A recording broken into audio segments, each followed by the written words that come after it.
avion. Alors vous, le scientifique, là, vous y croyez aux ovnis là? Parce que en fait, vous avez analysé les témoignages, vous avez recoupé des témoignages, vous avez relu des ouvrages comme celui de Jimmy Guilleux d'ailleurs. Alors, vous y croyez ou vous y croyez pas? Je pense que très rapidement, d'une part, il y a certainement des observations d'engins expérimentaux. Ouais. Ce qui justifierait en partie la censure des autorités. Voilà. Qui existe, c'est évident, dans certains cas. Ça, on peut pas le Un nier. secret défense, donc on ne peut pas en parler. Deuxièmement, il y a vraisemblablement des phénomènes naturels, des boules lumineuses, soit liées à la sismicité, donc au tremblement de terre, du genre plus ou moins foudre en boule. Et il y a actuellement aux États-Unis et au Canada plusieurs personnes qui travaillent sérieusement dessus. Et peut-être que les observations de la région de Perm, dont parlait Massigno Castello, ressortiraient de ça. Je dis bien peut-être, j'ai bien pour les conditionnels. Et troisièmement, il y a tellement de choses qui se passent dans le ciel que même les spécialistes eux-mêmes ne connaissent pas forcément. Les témoins ordinaires qui sont des gens normaux, sincères, honnêtes, intelligents, ça peut être n'importe qui, moi, vous ou madame. Quand il y a quelque chose que nous voyons dans le ciel mais que nous ne savons pas reconnaître, certains phénomènes d'illusion d'optique ou bien de notre cerveau qui travaille sur ce qu'il voit peuvent petit à petit déformer l'observation. Pierre Van Den Heuvel, vous, 30 ans de témoignages que vous avez recueillis aussi à votre niveau comme journaliste, qu'est-ce que vous en pensez? Je ne sais pas, honnêtement je ne sais pas. Mais attendez, je voudrais terminer sur ces touffes de blé, je peux me mettre comme ça. Voilà, ces touffes de blé ont été arrachées ou projetées et à 4 mètres et 6 mètres sur les côtés de l'axe central et sont retombés sur leurs pieds, si vous voulez. Voilà.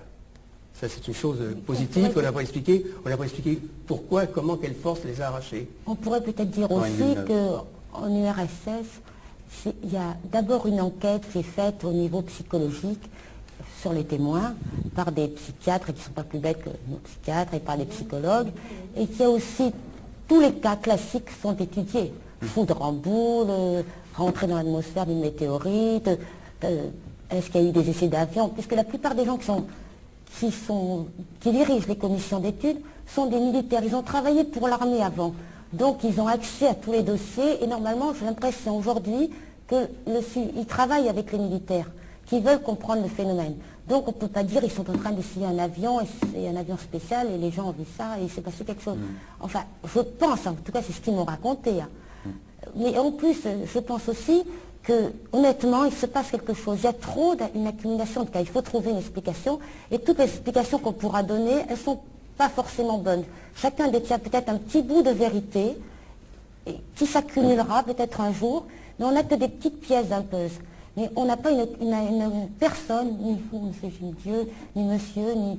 Je ne pense pas. Je pense qu'on n'a que des petits morceaux de la réalité. Voilà. Alors des témoignages, il y en a de toutes sortes. Il y a celui de Jimmy Guilleux dans son livre qui s'intitule IBI Alerte Rouge aux éditions Vaugirard. Il y en a beaucoup d'autres également.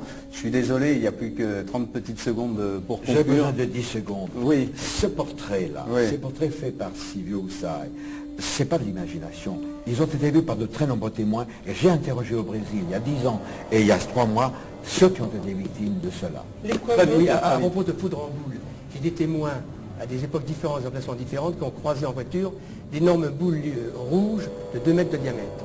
Et pendant un temps assez long. Voilà. On pourra multiplier comme ça pendant des heures les témoignages sur les ovnis. On aura sans doute l'occasion d'en reparler, de faire d'autres émissions dessus. Merci en tous les cas de nous avoir suivis et on se retrouve mercredi